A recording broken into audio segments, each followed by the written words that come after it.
since anyone saw Andrew Alexander and Tanner Skelton. Their father, John Skelton, sits in prison convicted of unlawful imprisonment, but tonight there's a surprise twist in this case.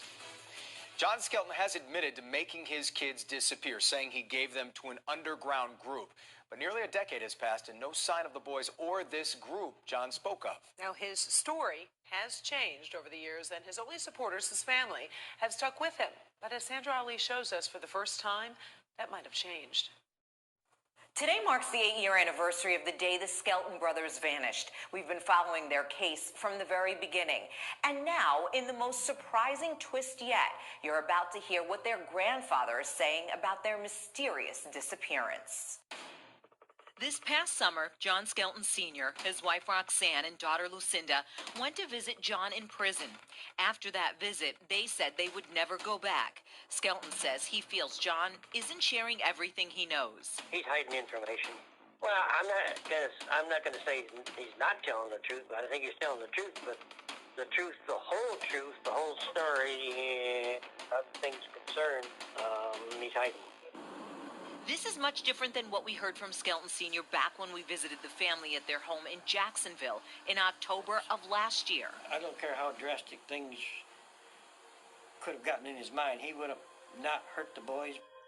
They were things, bits and pieces I'd heard in the past, but when you sit back and objectively look at what he is saying and some of these other pieces that happened that were coincidental, it might have been strictly coincidental to this particular situation, but he wasn't aware that they happened. And I says, okay, I'm gonna put together my pitch to him, and I did. I voiced my opinions and things back and forth, and basically I told him it's time to put the whole story out there, not just bits and pieces that are probably the truth, perceived to be the truth, but you've got to put the whole story out there, and until that happens, and Mr. Brewer and I are up here to see you make that happen. I probably won't see you again. I guess the last visit she had with him, well, his sister went up there too, and the sister, Lou, she kind of, I guess, walked out on him also. He's stubborn in some respects, and I think he's scared in other respects, and he wasn't gonna open up to me with other things about it, of which, if he had, I think we could have cleared up a lot of things and gotten a lot of extra help, but he wasn't ready to do it at that point. When I walked out of the room, I guess he kind of started to break down a little bit about the whole thing.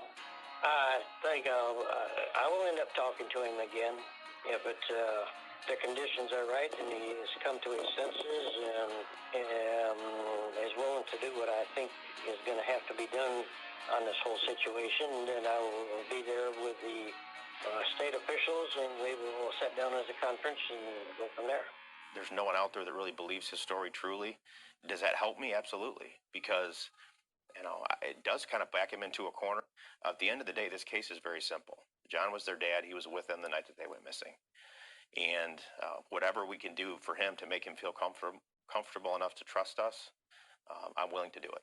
Again, Michigan State Police continue to ask for your help in this case. A $60,000 reward is being offered right now for information that helps them find Andrew Alexander and Tanner Skelton. Back to you. And the earliest John could be released is November of 2020. Vanished from a small Michigan town while in their father's care, and it sparked a nationwide search. It's a case we've followed for nearly 9 years. Andrew Alexander and Tanner Skelton disappeared without a trace, yet after all these years, family and investigators get hopeful when tips come in. And one recent tip led investigators to a pond in Ohio, and our Sandra Ali went along with them. And every single time they get a tip, we're always hoping that we're going to get some answers. And they're hopeful too, Karen and Jason. You know, police say this tip was very, very credible. All the information matched up with what detectives already knew about the case, especially the location. It's an area detectives had already labeled as a hot zone. And as you're about to see here, we went along with search crews to this area that had not been searched before.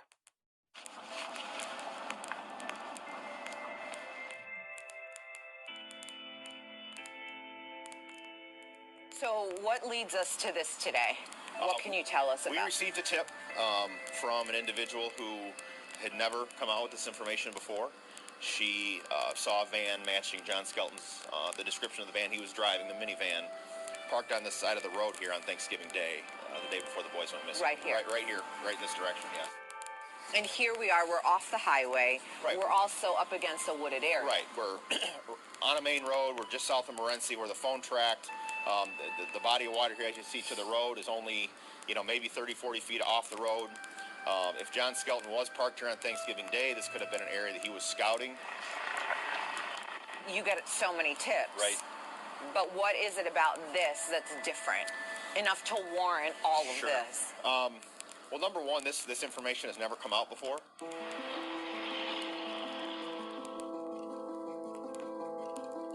We are using both the cadaver dog as a search tool to potentially locate any type of material.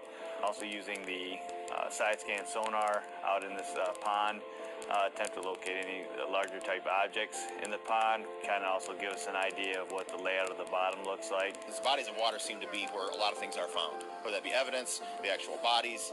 A lot of things can be hidden in water. If they're weighted down, they're just out of view. People aren't going to run across them. If they're hunters in the woods, if they're things like that, they're just not going to see those on a day-to-day basis. Talk to me a little bit about the land search. What was that like? What are you looking for? Basically, I'm watching the dog work. He's trained to pick up on decomposing human remains.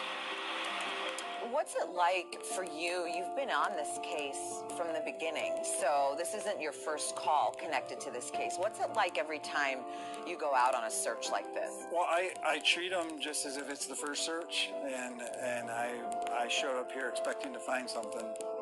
So whatever the tip is, whether information, I take that information and run with it as if it's going, whatever we're looking for is going to be here. On this cold spring day, investigators from multiple agencies from Michigan and Ohio, along with the dive team's multi-million-dollar equipment, didn't find any answers. Well, I mean, to me, a success isn't until you find something, but to me, it helps the detectives, okay, this area, because I'm confident of this area, and I'm confident that the detectives can rule that out. Keep pressing on. We can't live and die with every tip. We just have to keep doing what we do, and we just really hope that people that have information still come forward. And the tips still keep coming in after all these years. Investigators say they know for sure someone out there saw something that Thanksgiving weekend. They continue to urge people to call their tip line. That number is 517-636-0689. We've posted much more information as well on our website. It's unbelievable. 9 years has passed. But the fact that someone did come forward with information. All these years later, she had originally saw what she saw, but she said she never really put things together and felt compelled now to come forward.